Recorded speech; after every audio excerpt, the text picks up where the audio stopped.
Buenas noches y bienvenidos a la emisión dominical de Noticiero Guatevisión de este 12 de octubre. Ha sido un fin de semana cargado de información y por supuesto que esta noche tenemos todas las noticias para ustedes, así que iniciamos con nuestra portada informativa.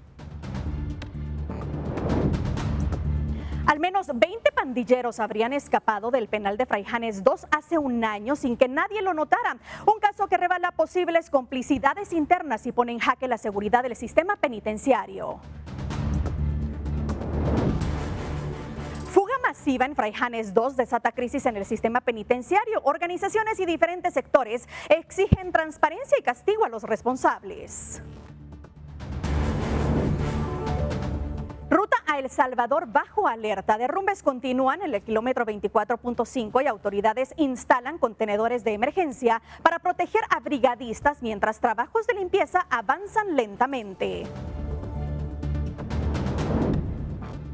5 especies de tortugas en peligro encuentran refugio en más de 30 tortugarios activos de Guatemala, donde comunidades locales y autoridades trabajan para garantizar la anidación y el regreso seguro de miles de neonatos al mar. Jamás liberará a los últimos rehenes antes de la cumbre de paz. Israel y Palestina ultiman intercambio de 2.000 prisioneros, mientras líderes mundiales llegan a Egipto. Fin de semana de fútbol nacional. Finaliza otra jornada del torneo Apertura con sorpresas, goles y emoción. No se pierda el resumen del deporte esta noche.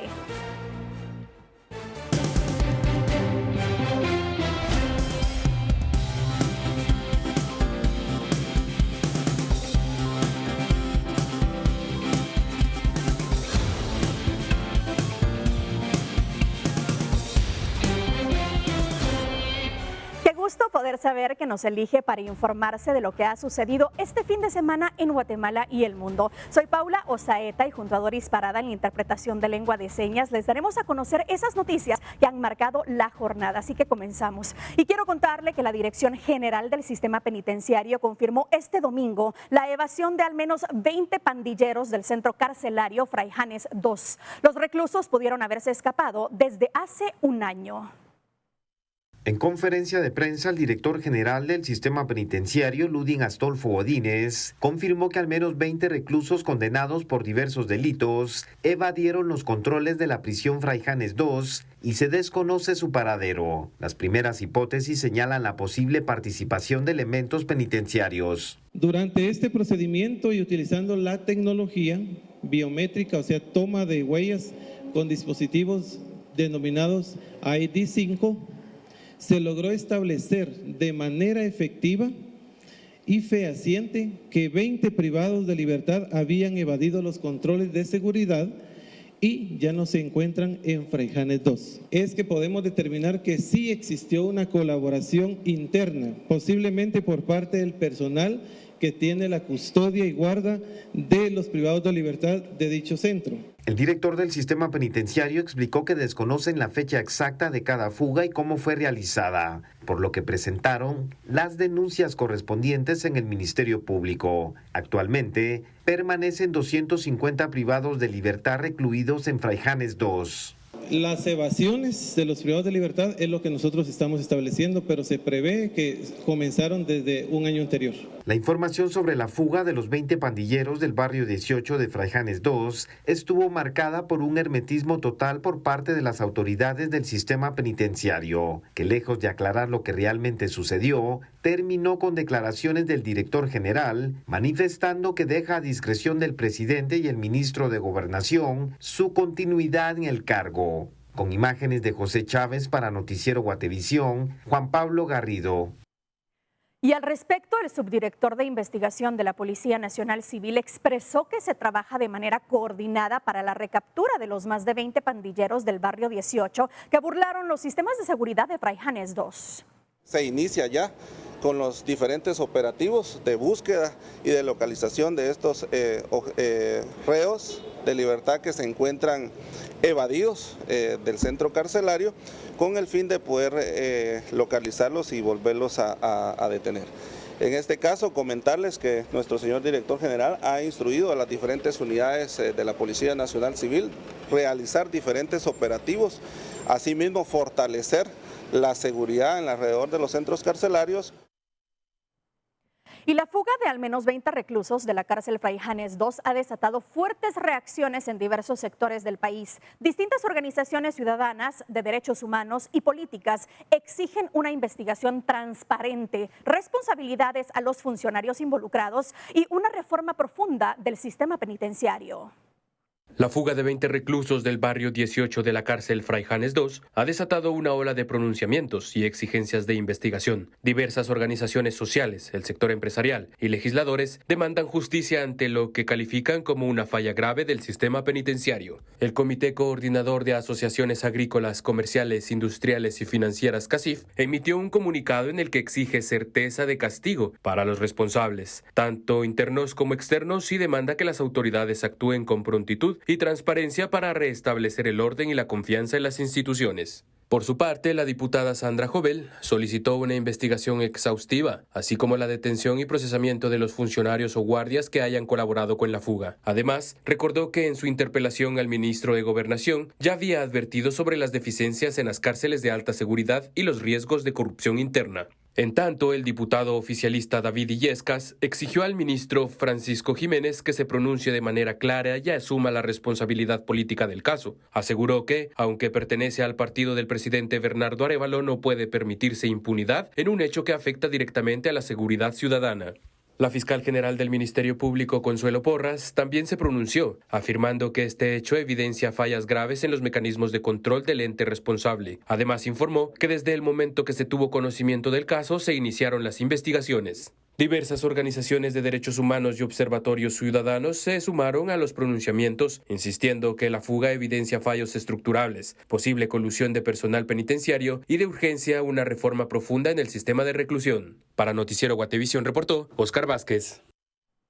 Y en relación al tema, miren, horas de la tarde la presidenta en funciones, Karin Herrera, publicó un mensaje en X en el que se manifestó indignada por la fuga de los reos, lo que calificó de inaceptable. Además, informó que ya ha instruido al ministro de Gobernación que tome como prioridad su recaptura y que mantenga informada a la población. También en la misma red social se pronunció el ministro de Gobernación, Francisco Jiménez, quien señaló que va tras los 20 prófugos y que serán los primeros inquilinos de Renovación 2. Para mañana a las 7 horas están convocados integrantes del Gabinete de Seguridad del Ejecutivo para comparecer en conferencia de prensa donde se espera aborden este tema. Por supuesto, todos los detalles los tendrá en las diferentes emisiones de Noticiero Guatevisión y en nuestras plataformas digitales. Y lo que ha ocurrido hoy en Fraijanes II nos hace recordar cuando en 2001 78 privados de libertad se fugaron de la cárcel de alta seguridad en Escuintla, conocida como el Infiernito. En esa oportunidad fue un escape mucho más violento, pues los reos estaban armados e incluso murieron un custodio y un reo. La fuga tuvo lugar el 18 de junio en el sector A de aquel penal.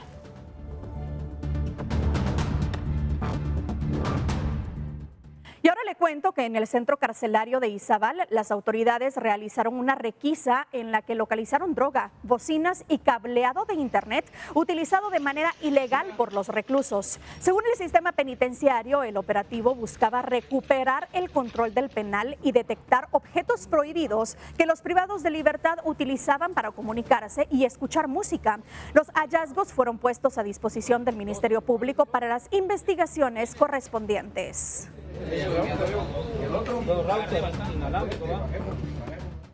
Y damos un giro a la información porque autoridades de Covial, el Cuerpo de Ingenieros y municipalidades continúan trabajando en la ruta a El Salvador, donde persisten los derrumbes tras el deslizamiento de tierra ocurrido en el kilómetro 24.5. Para proteger a los brigadistas y maquinaria se colocarán contenedores rellenos de piedra como medida de emergencia. El problema de inestabilidad en el talud del kilómetro 24 en la ruta a El Salvador continúa. Según las autoridades, el suelo está completamente saturado por las lluvias, lo que provoca constantes desprendimientos y hace que el terreno sea altamente inestable. Lo que necesitamos es retirar el suelo, son más o menos 1000 metros cúbicos que tenemos de suelo para remover, más unos 2 días para terminar este trabajo. Ya la solución que había propuesto entre Conred y el Cuerpo de Ingenieros, que es los contenedores que tienen allá, estos se van a estar reforzando en su estructura para poder ser rellenados con grava o con piedra, para que esto evite que los derrumbes continúen hacia la carretera. Los expertos explican que los derrumbes seguirán ocurriendo hasta que el talud alcance su nivel de reposo. Las labores involucran a Covial, el Cuerpo de Ingenieros del Ejército, municipalidades y la unidad ejecutora, quienes deberán retirar más de 1.000 metros cúbicos de tierra. Se estima que los trabajos de limpieza tomarán alrededor de 2 días, aunque todo dependerá de las condiciones climáticas y de los nuevos desprendimientos que puedan ocurrir. El muro afectado tiene una longitud de 75 metros. La evaluación va a ser la siguiente. Número 1, estabilizar con el acarreo de suelo la parte afectada. Luego, pues sí tenemos que hacer una intervención en el suelo natural, porque no, los contenedores no van a estar sobre el nivel, sino que tenemos que bajar para que el mismo suelo nos proporcione estabilidad y un poquito más, digamos así, de resistencia si hay un movimiento, otro deslizamiento, para que este pueda intervenir. Entonces sí nos vamos a tener que mover un poquito hacia la propiedad privada, que es la que está afectando con los derrumbes. El viernes se retiraron 96 camiones de tierra y el sábado desde las 7 de la mañana otros 72 continúan con las labores de limpieza. Las autoridades esperan que en 5 días puedan completar el proceso de estabilización, pero reconocen que la lluvia y los deslizamientos retrasan el avance, mientras se mantiene el paso restringido en esta importante vía hacia el oriente del país. Con imágenes de José Sánchez, para Noticiero Guatevisión reportó Oscar Vázquez. Y mire, desde 2006 han ocurrido 3 deslizamientos de grandes proporciones en el kilómetro 24.5 de la ruta a El Salvador, situación que evidencia el riesgo constante en ese sector ubicado entre los municipios de Fraijanes y Villa Canales. Ha transcurrido más de una semana del deslizamiento de tierra ocurrido en el kilómetro 24.5 de la ruta al Salvador, situación que ha complicado la circulación vehicular de miles de personas que se desplazan diariamente en ese sector. Sin embargo, no es el primer incidente que ocurre, ya que en septiembre de 2006 y en 2010 se tienen antecedentes de por lo menos 2 eventos considerables. Según la Coordinadora Nacional para la Reducción de Desastres CONRED, las causas de cada emergencia fueron por la inestabilidad del terreno debido a que es una zona con laderas pronunciadas, cerros y taludes que son susceptibles a deslizamientos en temporada de lluvia. En la emergencia de 2006 se reportó el fallecimiento de 5 personas que trabajaban en una empresa dedicada al alquiler de maquinaria pesada y afectó la circulación por varios días. 4 de las víctimas murieron soterradas y una más en el hospital por la gravedad de las lesiones. 21 años después del deslizamiento de 2006, la situación vuelve a poner de manifiesto el riesgo real que representa ese sector ubicado en el kilómetro 24.5 de la ruta al Salvador para las personas que se desplazan por el lugar, incluso para el personal que atiende la emergencia, debido a que las acciones de atención resultan complejas por el riesgo de nuevos deslizamientos. Una de las evaluaciones técnicas realizadas por la CONRED en 2006 señaló que el deslizamiento pudo deberse a la erosión y filtración de agua pluvial, formadas tras la ampliación del área para construir las instalaciones. También se indicó que la falta de vegetación contribuyó al desgaste del suelo. Con información de Ana Lucía Ola, para Noticiero Guatevisión, Juan Pablo Garrido. Y precisamente el derrumbe en el kilómetro 24.5 de la carretera a El Salvador mantiene bloqueado uno de los principales corredores logísticos del país, afectando el comercio, los costos de transporte y miles de traslados diarios. El kilómetro 24.5 de la carretera El Salvador es una ruta clave para el traslado de carga de exportación e importación, y el derrumbe ha obligado a desviar el tránsito hacia la CA2 Oriente, lo que incrementa hasta en 2 horas los recorridos y eleva los costos de transporte hasta en 800 quetzales por flete. Analistas advierten que el cierre prolongado impacta directamente en la productividad, con pérdidas de tiempo laboral y aumento en el consumo de combustible. Empresarios del sector logístico y alimentario señalan que los productos más afectados son los perecederos y manufacturados, mientras que zonas industriales en municipios del oriente como Fraijanes, Villa Canales y Barberena enfrentan complicaciones para el abastecimiento. De prolongarse el cierre, los costos dejarán de ser eventuales y podrían convertirse en un golpe estructural para el comercio y la economía nacional. Y en más noticias, autoridades y empresas privadas iniciaron el dragado del río Moca para evitar que la crecida del caudal siga afectando las bases del puente Gemelo en Suchitepeques.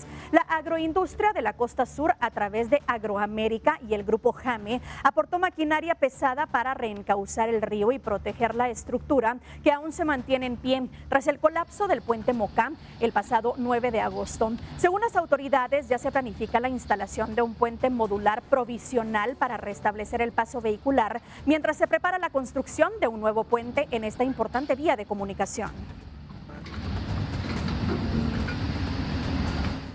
Y la temporada de lluvias ha representado grandes retos, desafíos y pérdidas en la economía nacional debido a una serie de emergencias que han impactado sectores en carretera El Salvador y en la costa sur, afectando el traslado de mercancías y productos. Usuarios que se desplazan por la ruta El Salvador y Costa Sur han reportado demoras y atrasos por el deslizamiento ocurrido en el kilómetro 24.5 y el colapso de uno de los puentes gemelos de Moca en el kilómetro 131.5 de la ruta CA2 Occidente. En el sector turístico se prevé un impacto de incomodidad, como lo expresa Carlos Recio, representante de la mesa local de la Asociación de Turismo de Retauleu, al exponer que un viaje desde la capital, que usualmente dura unas 4 horas, ahora podría extenderse entre 5 y 6 horas. Por su parte, Enrique Font, presidente de la Cámara de Industria de Guatemala, declaró que el daño al puente de Moca pone en evidencia lo estratégico que resulta este corredor logístico no solo para el comercio, sino también para la vida económica y social de Guatemala. Además, Alejandro Ceballos, vicepresidente de la Comisión de Vestuario y Textil, adscrita a la Asociación Guatemalteca de Exportadores AGEXPORT, apuntó que se trata del puente de ingreso y salida de las importaciones y exportaciones terrestres desde y hacia América del Norte, y que esta situación vendrá a entorpecer ese flujo comercial. Carlos Steiger, consultor y asesor en logística de AGEXPORT, explicó que el puente de Moca está inhabilitado desde agosto. Desde entonces, el puente contiguo se utiliza en doble vía, por lo que de momento el paso no está totalmente interrumpido, ya que hay otra estructura disponible.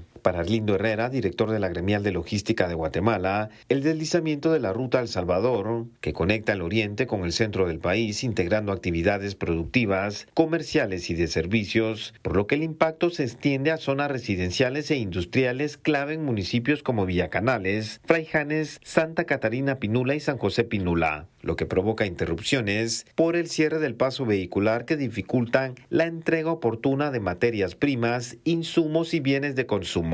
Además, mencionó que ante emergencias se obliga a utilizar rutas alternas más largas, lo que incrementa los tiempos de traslado, reduce la rotación de unidades, lo que eleva los costos logísticos. Con información de Urias Gamarro para Noticiero Guatevisión, Juan Pablo Garrido. Y en otros temas, esta semana el ministro de Gobernación entregó formalmente al Congreso de la República las iniciativas de ley que buscan fortalecer el combate contra las pandillas. Además, el Ministerio Público hizo de nuevo allanamientos en la sede central del Tribunal Supremo Electoral y María Marta Castañeda Torres fue ligada a proceso por asesinato. Esto y más lo revisamos en la semana en detalle.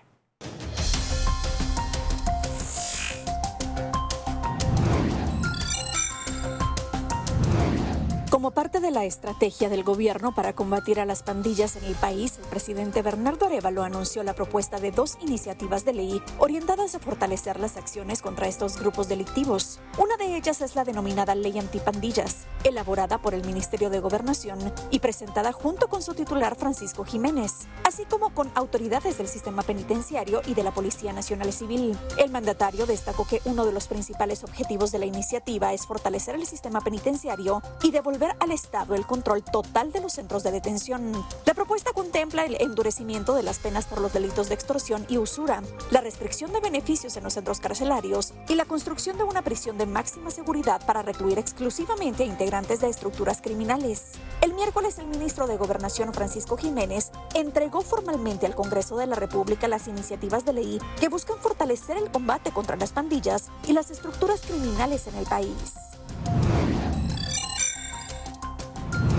El Ministerio Público y la Policía Nacional Civil llevaron a cabo una diligencia de allanamiento en la sede central del Tribunal Supremo Electoral. Según el Ministerio Público, el caso se encuentra bajo reserva judicial, por lo que no se proporcionaron detalles adicionales sobre el operativo. Fuentes de la Policía Nacional Civil informaron que una segunda diligencia se realizó en la sede del TSE, en la primera avenida C de la zona 1 de la ciudad, donde se encuentra el archivo del Alto Tribunal Electoral. En total se llevaron a cabo 4 diligencias de allanamiento, inspección, registro y secuestro de evidencia. Durante el operativo, 2 personas fueron detenidas. El juzgado de mayor riesgo A resolvió ligar a proceso penal a María Marta Castañeda y otras 4 personas señaladas de integrar una estructura criminal dedicada a cometer asesinatos. Según la Fiscalía contra el delito de extorsión, los acusados enfrentan cargos por asociación ilícita, asesinato y asesinato en grado de tentativa. Durante la audiencia, el Ministerio Público presentó indicios que los vinculan con hechos violentos registrados en 2023. La jueza determinó que existen elementos suficientes para que el proceso continúe y ordenó prisión preventiva para los 5 implicados, mientras avanzan las investigaciones. El caso se mantiene bajo reserva judicial. Una reciente requisa en el Centro de Detención de Máxima Seguridad Renovación 1 en Escuintla reveló privilegios que contradicen las promesas oficiales. Los reos fueron hallados con ropa nueva, calzado de marca y bolsas con pertenencias personales, a pesar de que debían portar uniforme estatal. En el sector de la Mara Salvatrucha se localizaron preservativos, ropa interior femenina y comida llevada por visitantes, lo que abrió una investigación por la posible presencia de mujeres dentro del penal. Las imágenes también mostraron a los cabecillas de pandillas, alias el Lobo y el Diabólico, posando con ropa casual y tenis nuevos, mientras otro interno vinculado al clan Los Leones contaba con aire acondicionado y microondas, evidenciando que los privilegios aún persisten tras una remodelación de más de 4 millones de quetzales. El Tribunal de Sentencia Penal de Amatitlán impuso 100 años de prisión inconmutables a 4 integrantes del barrio 18 por su participación en el asesinato de 4 personas, entre ellas una niña de 1 año, durante una fiesta de 15 años en la aldea Las Trojes, Amatitlán. Según la Fiscalía contra el delito de extorsión, la investigación determinó que los implicados planificaron y ejecutaron el ataque como parte de una disputa entre clicas. La investigación señala que los condenados forman parte de la clica Crazy Gangster del barrio 18, con antecedentes de operaciones en el sur del departamento.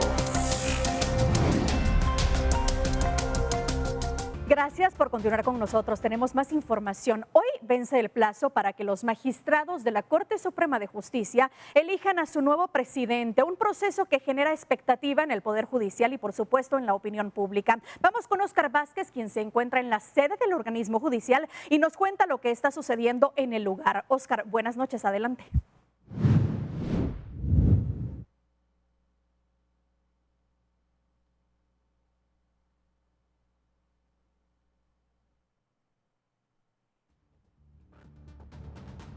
Tenemos algunos problemas de comunicación con Óscar, pero más adelante vamos a, por supuesto, a ir con él para que nos dé más información de lo que está sucediendo. Recordemos que pues a medianoche, al parecer, es que vamos a tener pues esta resolución y pues él nos va a contar qué sucede si esto no pasa y si no se logra elegir a un presidente. Pero tenemos más información y es que quiero contarles que también pues esta noche tenemos más información y es que, mire, la Corte de Constitucionalidad dio trámite a 4 amparos presentados en contra de la decisión del Congreso de publicar la Ley de Fortalecimiento Financiero y Continuidad de Proyectos de los CODEDES, pese al veto del Ejecutivo. Los recursos fueron presentados por las bancadas Semilla, Raíces, Voz y la Presidencia de la República. Según fuentes judiciales, los primeros 2 ya enviaron sus informes, mientras que el de la Presidencia debe entregarse a más tardar esta noche.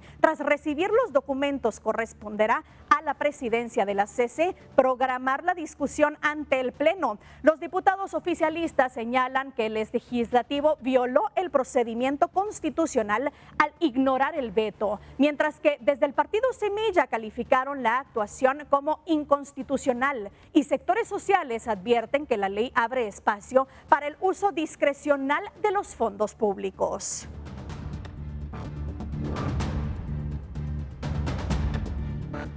Y en otras noticias quiero contarle que el presidente Bernardo Arévalo se reunió este sábado con el Papa León XIV en el Vaticano, donde abordaron temas como la lucha contra la pobreza, la corrupción y la delincuencia. Durante la audiencia privada, ambos destacaron el deseo de fortalecer las relaciones entre Guatemala y la Santa Sede y promover acciones conjuntas en favor de la cohesión social. Arévalo también sostuvo reuniones con altos funcionarios del Vaticano y aprovechó para invitar oficialmente al pontífice auspice a visitar Guatemala.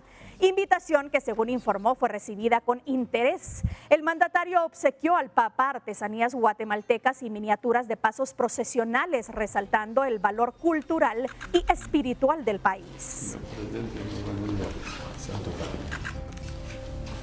Es un privilegio conocerles a todos.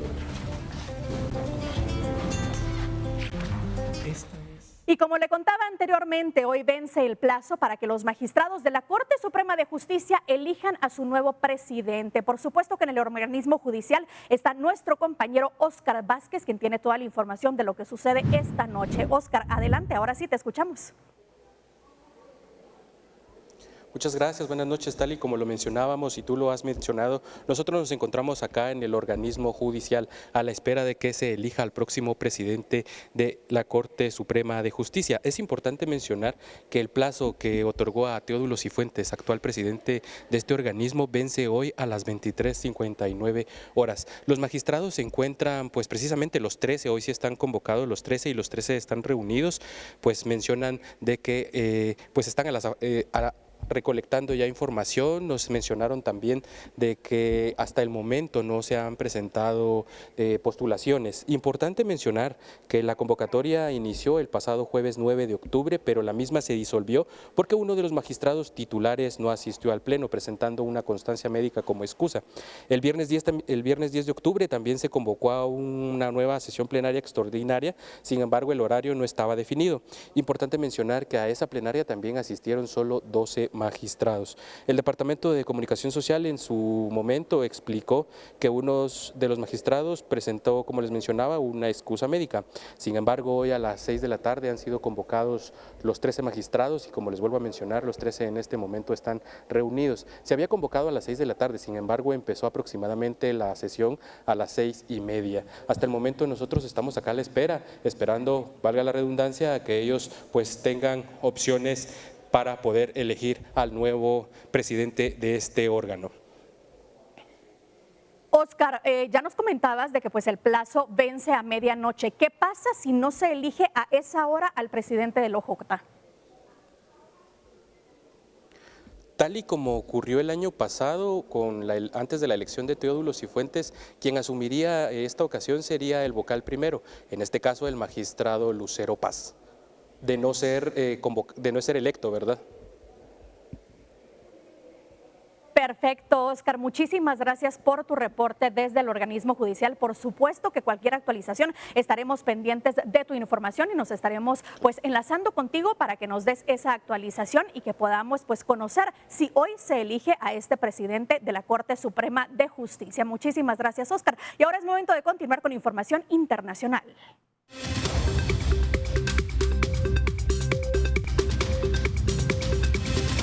Es momento de conocer lo que sucede en el mundo. Hamas anunció que este lunes liberará a los últimos rehenes que mantiene en Gaza en el marco del plan de cese al fuego impulsado por el presidente estadounidense Donald Trump. El acuerdo contempla el intercambio de los cautivos vivos y muertos por cerca de 2.000 prisioneros palestinos, entre ellos 250 detenidos por motivos de seguridad. Israel espera recibir a sus 20 rehenes con apoyo de la Cruz Roja, mientras que Hamas insiste en incluir a 7 líderes palestinos en el canje. La liberación se producirá horas antes de la cumbre por la paz en Egipto, que copresidirán Trump y el mandatario egipcio Abdel Fattah al-Sisi, con la participación de varios líderes mundiales. Y un voraz incendio arrasó con una barriada en Pamplona Alta, en el distrito limeño de San Juan de Miraflores, dejando al menos 4 heridos y más de 300 personas damnificadas. El fuego se originó en una fábrica clandestina de pirotecnia, provocando explosiones que se escucharon a varios kilómetros de distancia. Casi un centenar de viviendas quedaron destruidas por las llamas, que consumieron unos 3.000 metros cuadrados. Las autoridades continúan evaluando los daños y brindando asistencia a las familias afectadas.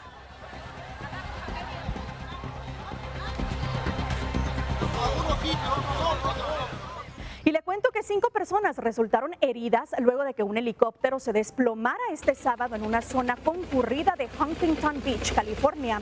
El accidente ocurrió poco después de las 2 de la tarde y generó pánico entre turistas y residentes. 2 ocupantes fueron rescatados del helicóptero y 3 peatones resultaron lesionados. Videos difundidos en redes muestran a la aeronave maniobrando de forma errática antes de impactar contra palmeras y la fachada de un edificio. Las autoridades investigan las causas del incidente, que pudo deberse a una falla mecánica. Oh my God.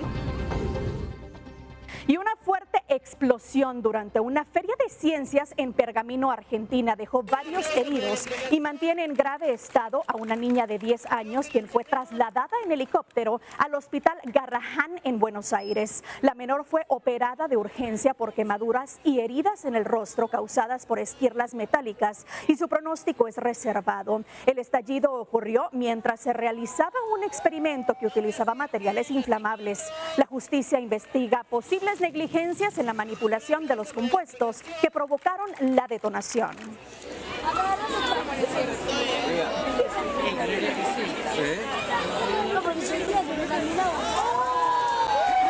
se acerquen los chiquitos. Un aplauso.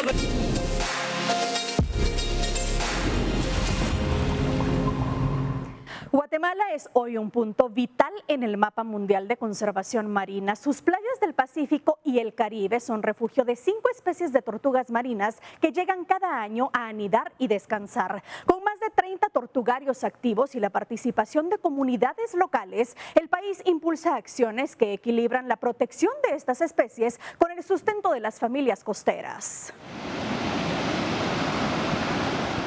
Guatemala es más que un punto en el mapa. Sus costas son un verdadero santuario natural, una zona de descanso, anidación y migración para 5 de las 7 especies de tortugas marinas del planeta. Desde los años 80, el Consejo Nacional de Áreas Protegidas, CONAP, ha liderado los esfuerzos de conservación de estas especies. En aquel entonces se establecieron los primeros tortugarios comunitarios, donde comenzó una historia de compromiso, educación y trabajo conjunto con las comunidades costeras. La tortuga marina en Guatemala es una de las especies emblemáticas. En nuestro país, la conservación de la misma dio inicios en el año 1971. Gracias a diferentes esfuerzos que se han venido realizando, estos inicios de conservación han ido fructificando. Hoy existen más de 30 tortugarios registrados en todo el país, dentro y fuera de áreas protegidas. Cada temporada estos centros reportan datos sobre el manejo y la protección de los nidos, apoyados por organizaciones civiles, instituciones educativas, líderes locales, empresarios y autoridades ambientales. Mi tarea de trabajo acá dentro del tortugario primero es mantener, hacer lo que es la recolección de los huevos de la tortuga marina.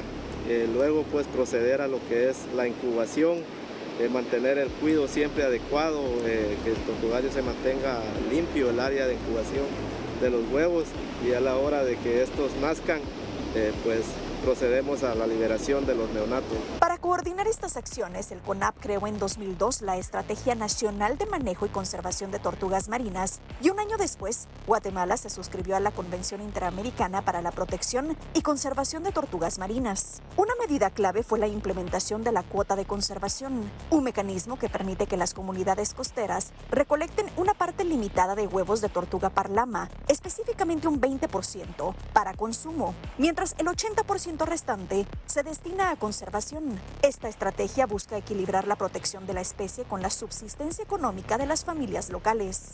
Como estrategia de conservación de la especie de tortuga marina parlama, principalmente, se estableció la Resolución 0121-2012, en la cual se establece la cuota del 20%. Cada parlamero recolector de huevos de tortuga marina que encuentra una tortuga desovando en playa, pues tiene que entregar la cuota del 20% para poder acreditarse con un recibo que el mismo le sirve para poder trasladar el huevo hacia un mercado local o nacional. Esta estrategia ha venido a beneficiar a los tortugarios y por ende a la especie como tal, para poder incrementar la siembra de huevos de tortuga marina, específicamente parlama, no así con las demás especies que está prohibida su comercialización.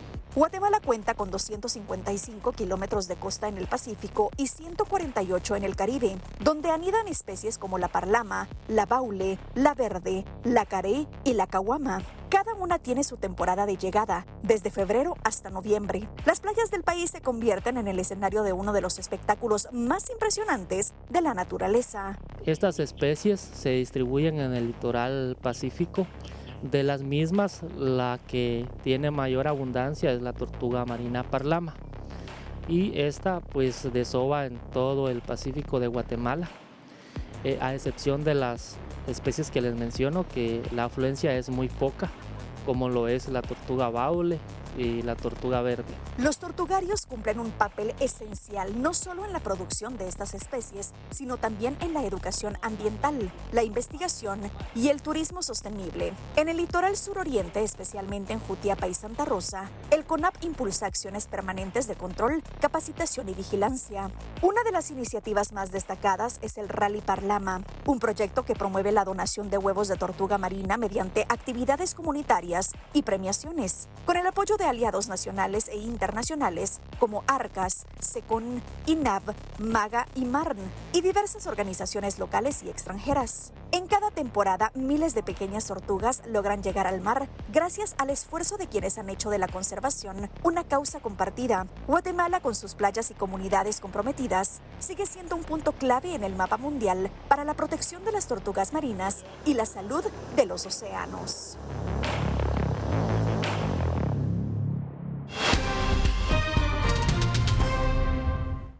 Las amenazas para estas especies persisten. Las tortugas marinas enfrentan la sobreexplotación humana con el consumo de huevos, carne, piel y caparazón para la elaboración de artesanías. Otra amenaza es la captura incidental en la pesca de palangre, redes agalleras y pesca de arrastre. La contaminación de mares, océanos y playas, junto con la destrucción del hábitat y los choques con embarcaciones, son también amenazas latentes. Es por eso que las tortugas están incluidas en la lista de especies amenazadas de Guatemala y protegidas por leyes nacionales e internacionales como CITES y la Convención Interamericana de Conservación.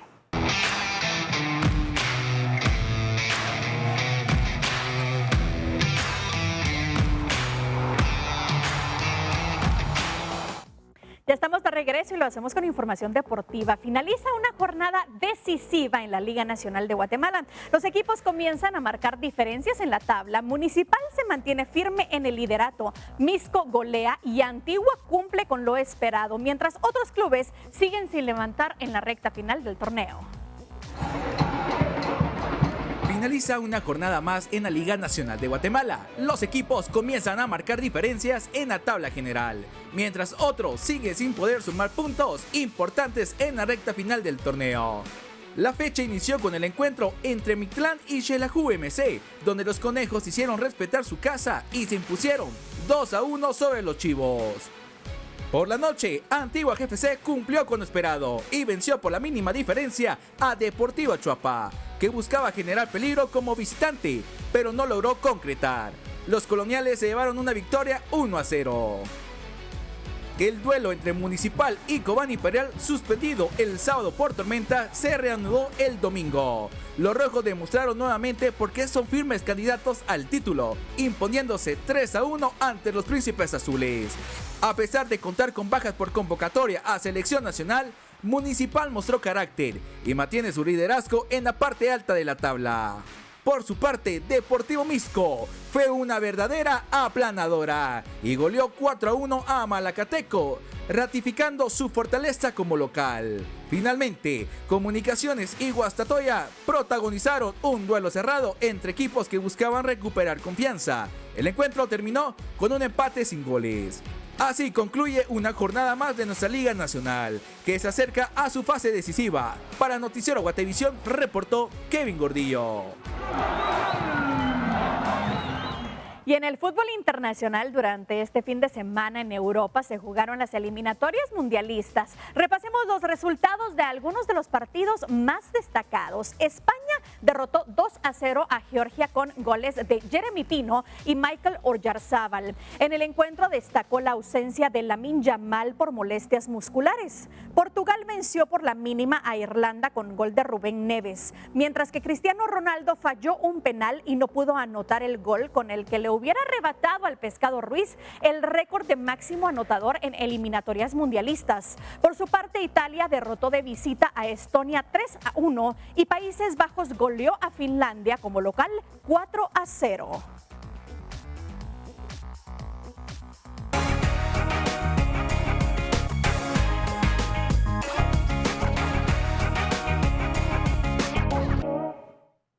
Cientos de guatemaltecos disfrutaron de un festival de convites en el centro histórico. Música, color y máscaras fueron parte de las características de esta actividad que reunió una de las tradiciones más importantes de varios departamentos del país.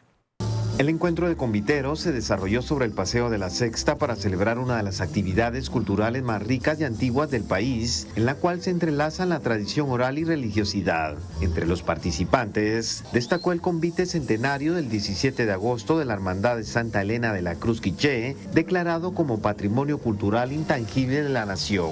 Tiene más de 100 años, ahí fue donde se fundó el primer convite. Pues hoy nos invitaron a una participación a nivel nacional de todos los convites que participan, bueno, una parte de los que participan a nivel nacional, yo creo que son los principales los que están participando acá y venimos así que con toda la algarabía y con toda la ilusión de agradar a la gente y que ellos también vayan conociendo de las tradiciones que tenemos en los diferentes departamentos. Otro grupo participante viajó desde Alta Verapaz, conformado solamente por jóvenes entre los 14 a 16 años de edad. Para nosotros pues es nuestro sentir, nuestros sentimientos, nuestra identidad cultural como guatemaltecos y cobaneros. Un espectador comentó la importancia que tuvo la actividad para muchas personas que salieron al encuentro de los conviteros, pues nunca había tenido la oportunidad de presenciar una actividad así. Solo en Guatemala se puede ver, ¿verdad? Y agradecemos a todos los grupos de conviteros que nos han mandado ese mensaje, ¿va? Más que es un mensaje, y gracias a todos. El encuentro reunió a más de 20 convites participantes de todas las regiones del país. Con imágenes de José Sánchez para Noticiero Guatevisión, Juan Pablo Garrido.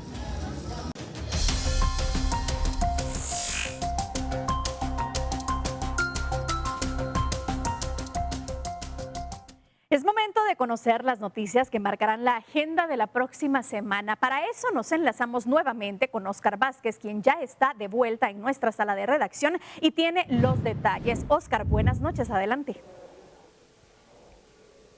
Paula, buenas noches. Quiero contarte que para esta semana hay varias información importante. Una de ellas es el encuentro futbolístico entre la selección de Guatemala y El Salvador. La selección guatemalteca viajó este domingo al vecino país. Mañana se pretende que ellos realicen el reconocimiento de cancha en el estadio Cuscatlán. El partido será el martes a partir de las 8 de la noche. Luis Fernando Tena ha mencionado la importancia de este equipo, pues él menciona de que deben mejorar el rendimiento de sus jugadores. En otras noticias, en carretera El Salvador, específicamente en el kilómetro 24, José Istupe, director de Covial, ha mencionado que realizan trabajos de limpieza. Aproximadamente 5 días se prevén que concluyan estos trabajos y así poder habilitar el paso en esta importante ruta del país. También quiero contarte que en otras noticias nosotros estamos a la espera de las declaraciones o el pronunciamiento del Ejecutivo, derivado a que se informó esta mañana la fuga de 20 reos del barrio 18. Hasta el momento no se ha convocado a la conferencia de prensa denominada La Ronda, que se realiza los días lunes. Se espera que el Ejecutivo pueda pronunciarse respecto a este tema. Quiero contarte también de que se informó a la prensa de que el presidente Arévalo regresa de su viaje esta noche al país. Esta es la información que tenemos hasta el momento, con imágenes de José Martínez. Para Noticiero Guatevisión reportó Óscar Vázquez. Gracias, Óscar, por esta información. Ya lo sabe, estas son las noticias que marcarán la agenda de la próxima semana y, por supuesto, toda la información la tendrá acá en Noticiero Guatevisión. Finalizamos así la emisión dominical. Gracias por su sintonía. Quiero recordarle que puede mantenerse bien informado en nuestras plataformas digitales y en nuestras emisiones de 1 de la tarde, 9 de la noche y en Impacto Directo a las 19 horas. Doris Parada y yo lo esperamos el próximo domingo con más noticias. Buenas noches y feliz semana.